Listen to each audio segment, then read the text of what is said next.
Técnicas de estudio, José Jiménez Ortega, Juan González Torres. Capítulo 10. El resumen. El resumen es la técnica que consiste en sacar y exponer lo que consideramos más importante de un tema. Es decir, consiste en deducir el texto de forma que no falte nada de lo imprescindible para comprenderlo. La técnica del resumen ofrece muchas ventajas, entre las cuales podemos destacar: desarrolla la capacidad de expresión escrita. Al ser una técnica activa, aumenta la capacidad de atención y concentración.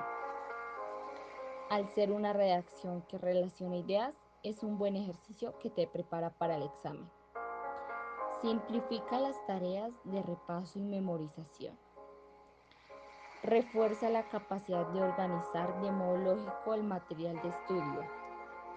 Tiene el inconveniente de que necesita mucho tiempo. Para llevar a cabo la práctica del resumen, debes tener en cuenta las siguientes indicaciones. Leer el tema con el mayor detenimiento posible. Prelectura y lectura comprensiva de modo que no se escape nada sin comprender en el texto. Segundo, realiza las notas al margen y el subrayado. Tercero, unir lo subrayado mediante las conclusiones y preposiciones correspondientes. Cuarto, darle sentido hilando bien todas las ideas. Hay que desarrollar las ideas, no solo apuntarlas. Quinto, la extensión del resumen nunca debe ser superior a 1/3 del texto. Sexto, no utilizar los puntos y apartes salvo en los casos que consideremos imprescindibles. Séptimo, el resumen tiene que ser personal. Lo de las otras personas solo te servirá para contrastar con el tuyo. Para poner en práctica la técnica del resumen, realiza las siguientes actividades. Lee el primer texto fijándote muy bien en las notas al margen y el subrayado. Compara el texto y el resumen. ¿Estás completamente de acuerdo con él? ¿Cambiarías algo? Lee el segundo texto con el que también hay notas al margen y subrayado. Realiza el resumen teniendo en cuenta todas las indicaciones a seguir. ¡Ánimo! Tú puedes hacerlo. La segunda vez te resultará más fácil. Dinámica. Definición.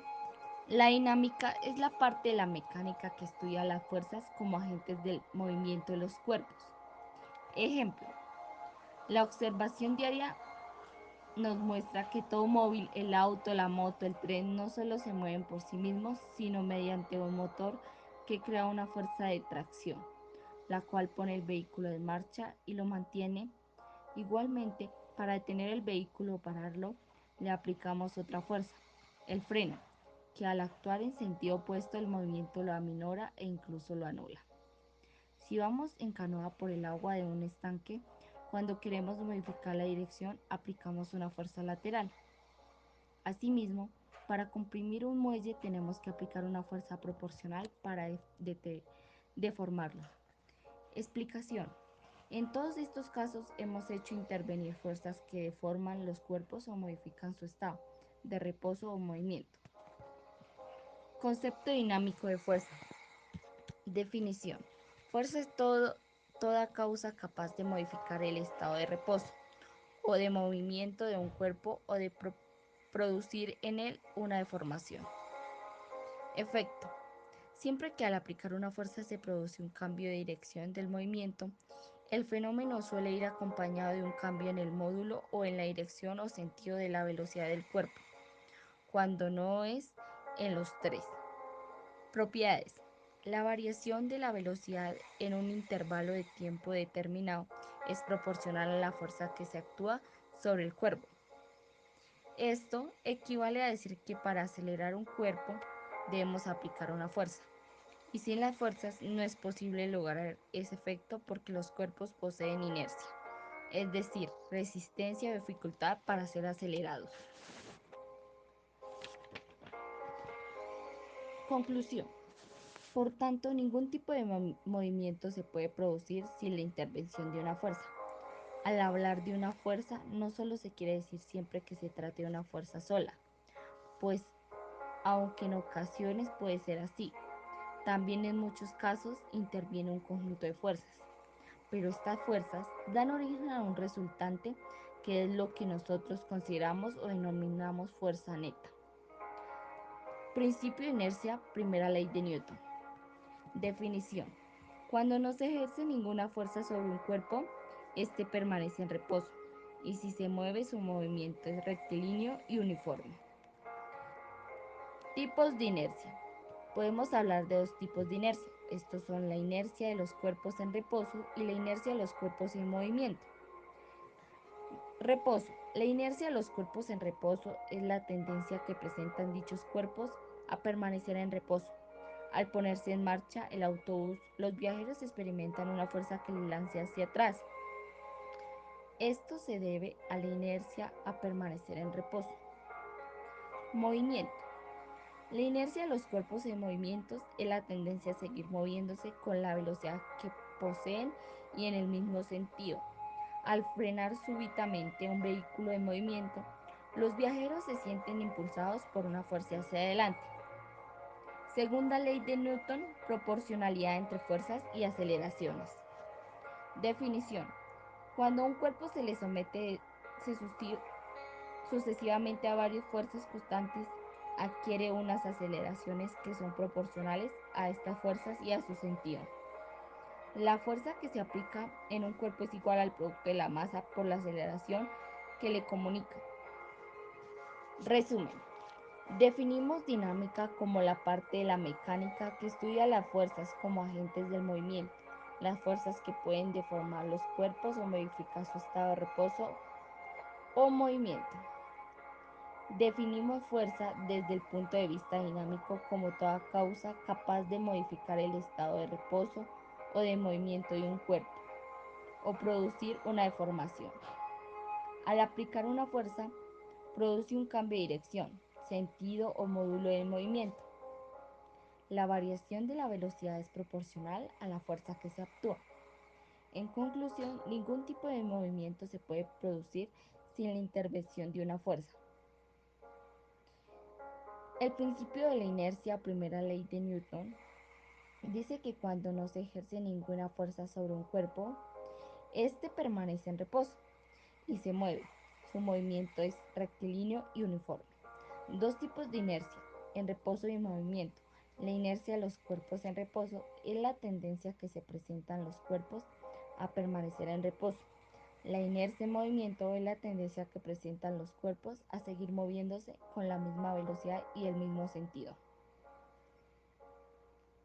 La segunda ley de Newton, o proporcionalidad entre fuerzas y aceleraciones, dice que cuando hay un cuerpo que se le somete a varias fuerzas constantes, adquiere una aceleración que es proporcional a las fuerzas.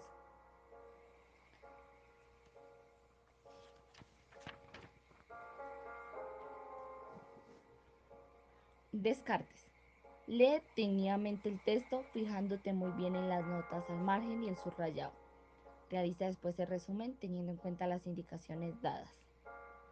Primero, unidad del saber y la razón. Primera regla.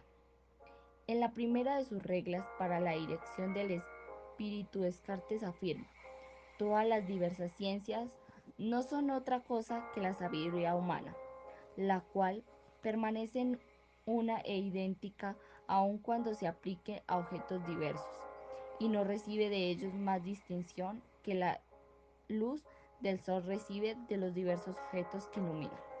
Las distintas ciencias y los diferentes saberes son puestos manifestaciones de un saber único. Sabiduría. Esta concepción unitaria del ser proviene, en último término, de una concepción unitaria de la razón. La sabiduría es única porque la razón es única. La razón que distingue lo verdadero de lo falso, lo conveniente de lo inconveniente, la razón que se aplica al conocimiento teórico de la verdad y el ordenamiento práctico de la conducta, es una y la misma. La estructura de la razón y el método. Tipos. Según Descartes, son dos los modos de conocimiento: la intuición y la deducción. Intuición. La intuición es una especie de luz natural, de instinto natural que tiene por objeto las naturalezas simples. Por medio de ellas captamos inmediatamente conceptos simples enamados de la razón misma. In- intuición. La intuición es definida por Descartes como un concepto de la mente pura y atenta, tan fácil y distinta que no solo queda duda ninguna sobre lo que pensamos. Deducción. La deducción, por más que se prolongue en largas cadenas de razonamientos, no es en último término sino una intuición sucesiva de las naturalezas simples y de las conexiones entre ellas. Procesos. Puesto que la intuición y la deducción constituyen el dinamismo interno, esta debe aplicarse en un doble proceso. Análisis. A. Un proceso de análisis hasta llegar a los elementos simples, a las naturalezas simples. Síntesis. B. Un proceso de síntesis, de reconstrucción deductiva y de lo complejo a partir de lo simple. La duda metódica. Duda. El entendimiento debe entenderse en sí mismo las verdades fundamentales a partir de las cuales sea posible deducir el edificio entero de nuestros conocimientos. Este punto de partida ha de ser una verdad totalmente cierta, la cual no se puede dudar en absoluto. Solo así el conjunto del sistema quedará fundamentado con firmeza. La primera verdad. Búsqueda. La duda llevada hasta este extremo de la radicalidad parece evocar al escepticismo. Esto pensó Descartes hasta que por fin encontró la absoluta verdad, inmune a toda duda. Verdad absoluta, pienso, luego existo. La existencia del propio sujeto que piensa y duda. Si yo pienso que el mundo existe, a lo mejor me equivoco de que el mundo exista, pero no cabe duda de que yo pienso, al igual puedo dudar de todo menos de lo que dudo.